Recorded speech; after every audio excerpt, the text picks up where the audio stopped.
The Listening To presents Not the Headlines Extra. I always enjoy watching the opposing party rebuttal to the President's State of the Union address.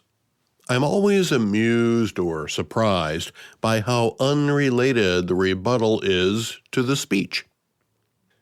Sometimes it seems like the person making the rebuttal had no idea what was even said in the speech.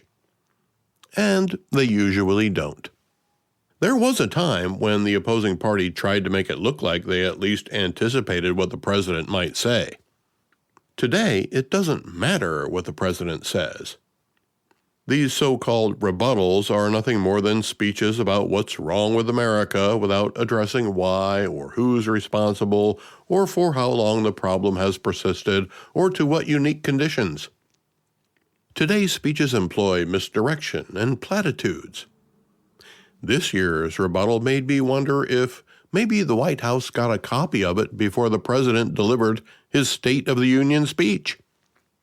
The governor of Virginia, Spanberger, newly elected and sworn in, was the person who delivered this year's rebuttal. She wanted to boil it down to 3 questions. Here's the first one. So let's speak plainly and honestly. And let me ask you, the American people watching at home, 3 questions. Is the president working to make life more affordable for you and your family? Now, if you watched the president speak, you know that he covered this area quite thoroughly. Here are some samples. I edited out some of the lengthy applause. Last year, I urged this Congress to begin the mission by passing the largest tax cuts in American history, and our Republican majorities delivered so beautifully. Thank you, Republicans. All Democrats, every single one of them, voted against these really important and very necessary massive tax cuts.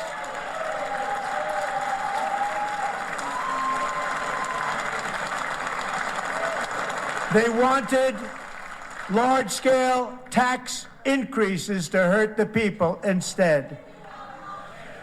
But we held strong, and with the great, big, beautiful bill, we gave you no tax on tips, no tax on overtime, and no tax on Social Security for our great seniors. And we also made interest on auto loans tax deductible the first time, but only if the car is made in America. Well, that's a pretty good answer to the question. Unfortunately for the governor of Virginia, she didn't know he'd have such a good answer even before she asked the question. What we do know is that now that she's the governor of Virginia, many Democrat lawmakers are hoping to be able to raise taxes on the people of Virginia. We'll see if she supports those bills. But before she heard the president's answer, she doubled down and asked the question again. So I'll ask again. Is the president working to make life more affordable for you and your family? We all know the answer is no.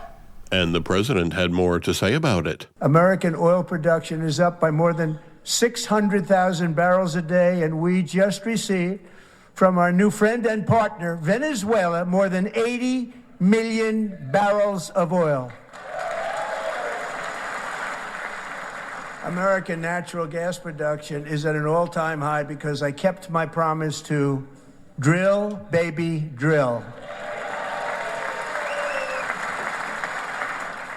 More Americans are working today than at any time in the history of our country. Think about that. Any time in the history of our country, more working today.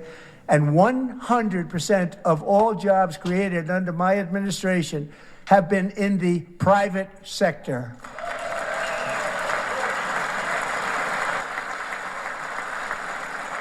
We cut a record number of job-killing regulations, and in 1 year we have lifted 2.4 million Americans, a record, off of food stamps.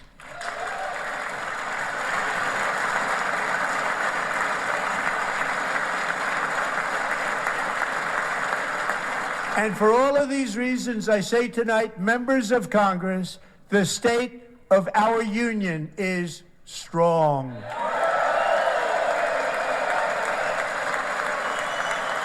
But he wasn't done there. Under my just enacted most favored nation agreements, Americans who have for decades paid by far the highest prices of any nation anywhere in the world for prescription drugs will now pay the lowest price anywhere in the world for drugs. Anywhere, the lowest price. So in my first year of the second term, should be my third term, but strange things happen. I took prescription drugs, a very big part of healthcare, from the highest price in the entire world to the lowest. That's a big achievement. The result is price differences of 300, 400, 500, 600% and more, all available right now at a new website called TrumpRx.gov. And I didn't name that one either, by the way.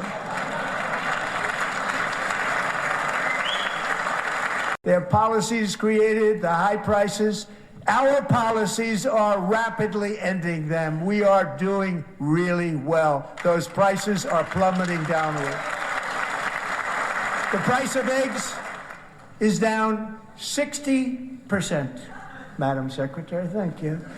The cost of chicken, butter, fruit, hotels, automobiles, rent is lower today than when I took office by a lot. And even beef, which was very high, is starting to come down significantly. Just hold on a little while. We're getting it down. And soon you will see numbers that few people would think were possible to achieve just a short time ago. Nobody can believe when they see the kind of numbers, and especially energy, when they see energy going down to numbers like that, they cannot believe it. It's like another big tax cut. I'm also confronting one of the biggest ripoffs of our times, the crushing cost of health care caused by you. Since the passage of the Unaffordable Care Act, sometimes referred to as Obamacare, big insurance companies have gotten rich. It was meant for the insurance companies, not for the people. With our government giving them hundreds and hundreds of billions of dollars a year, as their stock prices soared 1,000, 1,200, 1,400, and even 1,700%, like nothing else. That's why I introduced the great healthcare plan. I want to stop all payments to big insurance companies and instead give that money directly to the people so they can buy their own healthcare, which will be better healthcare at a much lower cost. The second question was, is the president working to keep Americans safe both at home and abroad? The answer had already been spoken. Many, if not most, illegal aliens do not speak English and cannot read even the most basic road signs as to direction, speed, danger, or location.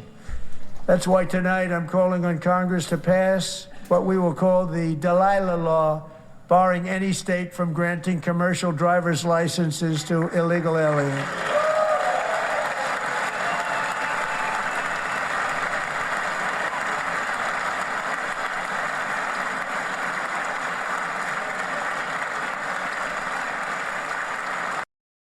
The Virginia governor had one more question that she may not have had she seen the president's address prior to her pre-recorded so-called rebuttal. Is the president working for you? Ironically, the president had already made it clear who was working for the American people and who isn't when he posed a simple question of his own. As we speak, Democrats in this chamber have cut off all funding for the Department of Homeland Security. It's all cut off. It's all cut off. They have instituted another Democrat shutdown, the first one costing us 2 points on GDP. 2 points we lost on GDP, which probably made them quite happy, actually. Now they have closed the agency responsible for protecting Americans from terrorists and murderers. Tonight I'm demanding the full and immediate restoration of all funding for the border security, homeland security of the United States, and also for helping people clean up their snow. We have no money because of the Democrats, and it would be nice. We'd love to give you a hand at cleaning it up, but you gave no money. Nobody's getting paid. It's a shame. So you have to think about it. We have, in case you didn't know, a pretty large snowstorm out there.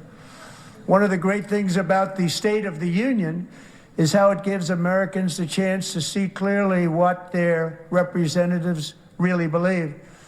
So tonight I'm inviting every legislator to join with my administration in reaffirming a fundamental principle.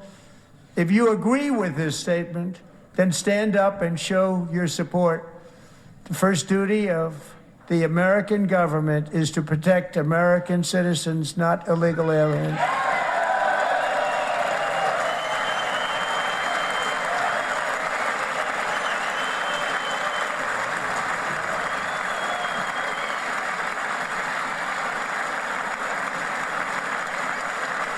While more than half the crowd cheered, many in the chamber sat stoically.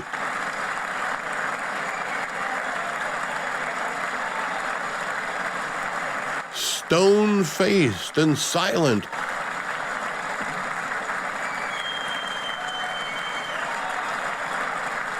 The majority of Democrats could not bring themselves to proclaim their loyalty to the people of the United States of America.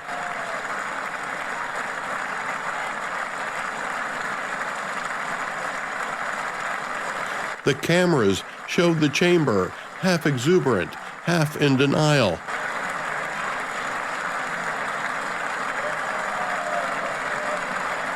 Some of the Democrat representatives were shown close up, like the insurrectionist Mark Kelly, who denies that his first duty is to the American citizens.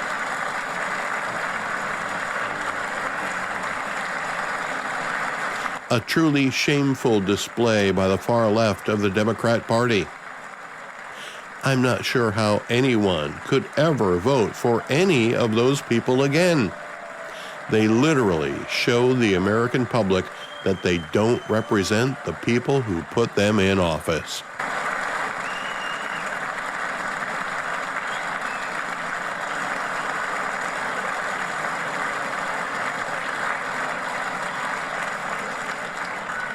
Isn't that a shame? You should be ashamed of yourself not standing up. You should be ashamed of yourself. That is why I'm also asking you to end deadly sanctuary cities that protect the criminals and enact serious penalties for public officials who block the removal of criminal aliens. In many cases, drug lords, murderers all over our country, they're blocking the removal of these people out of our country, and you should be ashamed of yourself.